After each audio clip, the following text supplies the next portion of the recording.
Hey green team, just bear with me. I'm just, there we go, setting up the camera. Let's hope it stays up. Cool. So welcome to day 2 of the challenge. Hopefully most of you guys have been in and had your fitness testing with your trainer.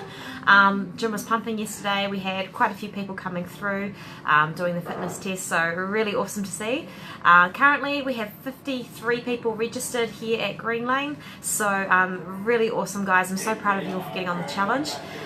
We basically want these 6 weeks to be you picking a goal and working towards them over the 6 weeks, and really just showing you what you can achieve in the 6 weeks. So yeah, little from me, but what we're going to talk about today briefly is triggers. So I thought this video would be appropriate considering we're at the start of the challenge, and if you can nail this one aspect, then the rest of the challenge is going to pretty much be a breeze per se.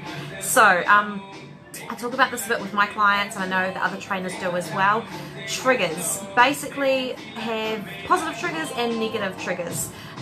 When you can identify your triggers, that's when you can gain control on whatever aspect that you're struggling with. So to give you an example, good triggers. When you can identify the good triggers in your life, that's when you want to really hold on to them and use those to your advantage. So at the beginning of the year, we were running a boot camp, and a common thing I heard was, oh, it's hard to get out of bed in the morning, you know, 6 a.m. boot camp, it's cold, it's raining. So my question to you guys is, if you're in that situation, what is your trigger to get there? So for instance, myself, my trigger to get out of bed in the morning is when I have eaten. That's when I feel like I'm ready to go, you know, I'm on the road. My partner's trigger is coffee. So when he has his coffee, that's when he is awake, his trigger, he's ready to go. For a couple of clients, their trigger is their makeup. So, like I said, if you are finding it hard to get to the gym, find your trigger. Find what it is that makes you think, oh, yep, now I'm ready. And if that's something like putting your makeup on, hey Sarah, if that's something like putting your makeup on, then use it to your advantage. So what we've done with a couple of clients is we said, okay, put your makeup in the car, because what that means is it means when you go to the car to put your makeup on, now you're ready to go, you're triggered, you're in that, you know, in that state of being. Same as if food is a trigger for you. Get up, eat. Then okay, you're ready to go. Like, that's just what I find helps me.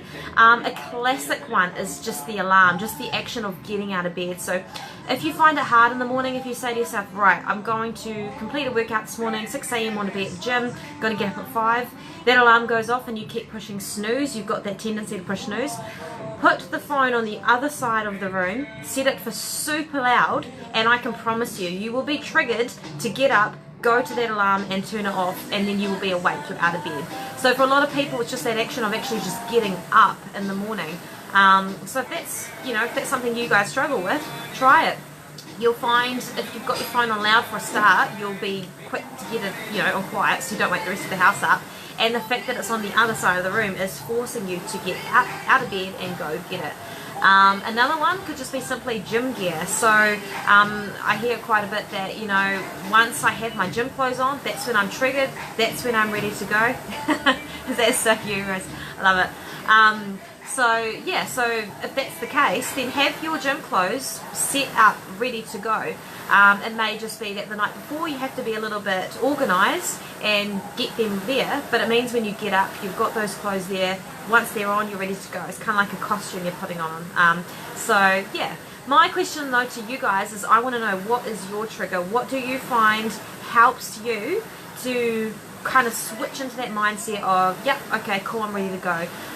It could even be things like just preparing things. I know from what I've observed with my family, when they prepare their meals for the week or the next day, that's when they generally stick to it and things are easier. They're triggered into that healthy pattern. Problem is when they don't prepare it, they kind of fall off that wagon. So again, for a lot of people, preparation is just a trigger, and you know, it may, once you know if that's your trigger, it may just take a thing of, you know, putting a note on your phone or a reminder or something that will trigger you to be like, oh yeah, cool, I've got to do that because of this. Donna, I think my partner would kill me if I did that with your alarm. That's good. Tell him to, you know, come to the gym with you. My partner's used to it. He used to always train in the evenings, and now 4:15, boom, up, ready to go. So yeah, you can train yourself into it. It's okay. I'm not saying everyone needs to get up at that time, but you know, you can kind of change your triggers. So obviously, yeah, you've got your positive triggers, and then there's always the negative triggers that we have as well.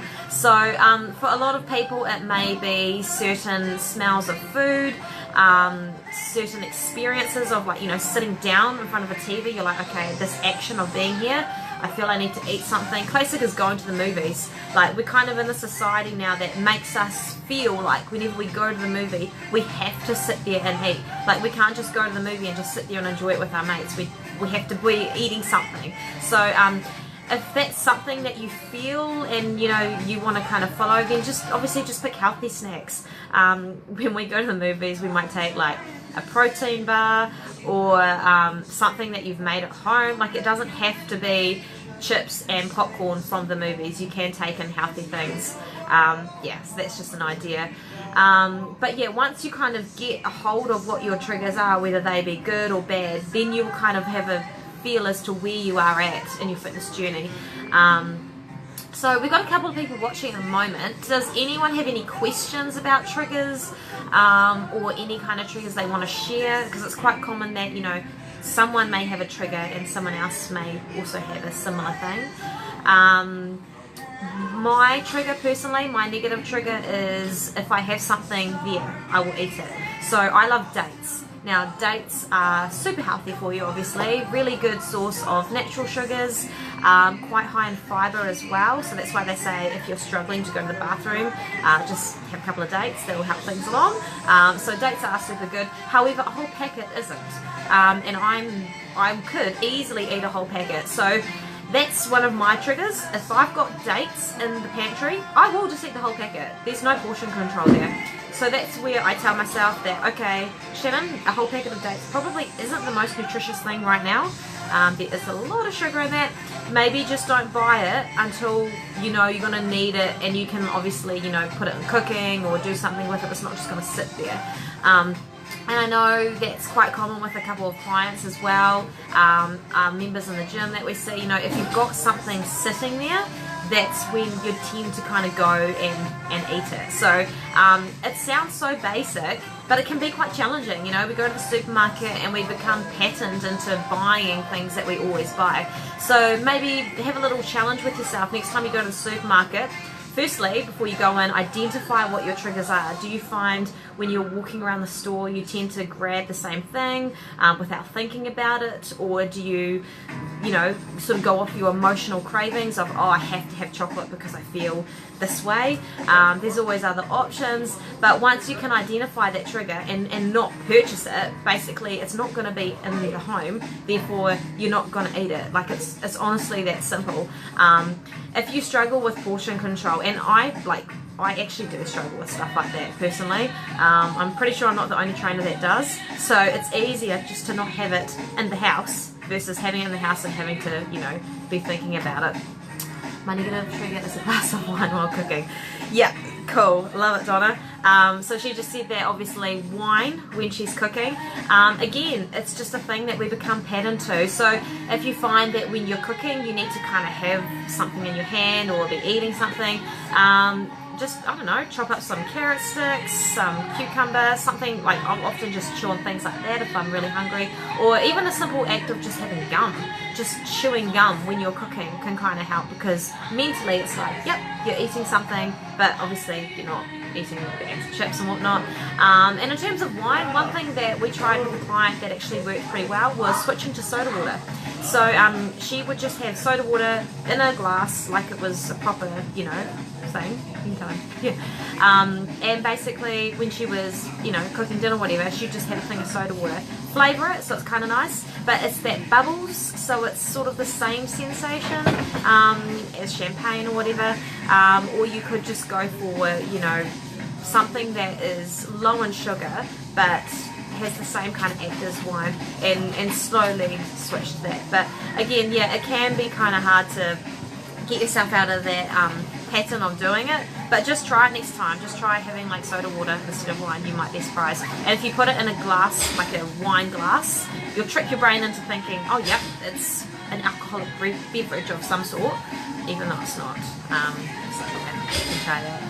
Anyone else have any other questions about triggers, positive, negative? Do you find, is there something that makes you get to the gym, or is there something that you feel once, yep, this is here, cool, I'm set to go?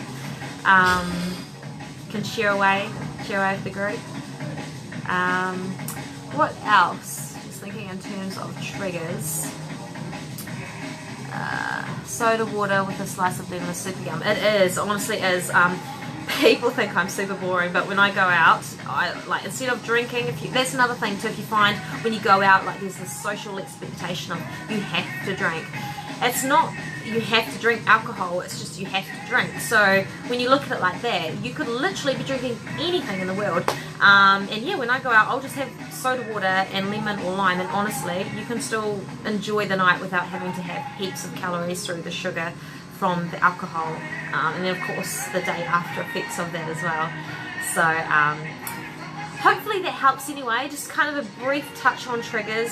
The point I want you guys to get out of this video anyway, I've kind of just been rambling, but is to sit down quietly tonight, tomorrow, over the next couple of days, and just have a think to yourself. Ask yourself, what are your positive triggers? So what do you find kind of switches your mindset into, yep, cool, I'm sweet on this, you know, ready to go. And what are the triggers that aren't so beneficial? So, you know, you find once that happens, then that happens because of that. Because once you identify the positive and the negative, that's when you can start taking action to implement the positive and find ways to kind of shift the negative so they can become more positive.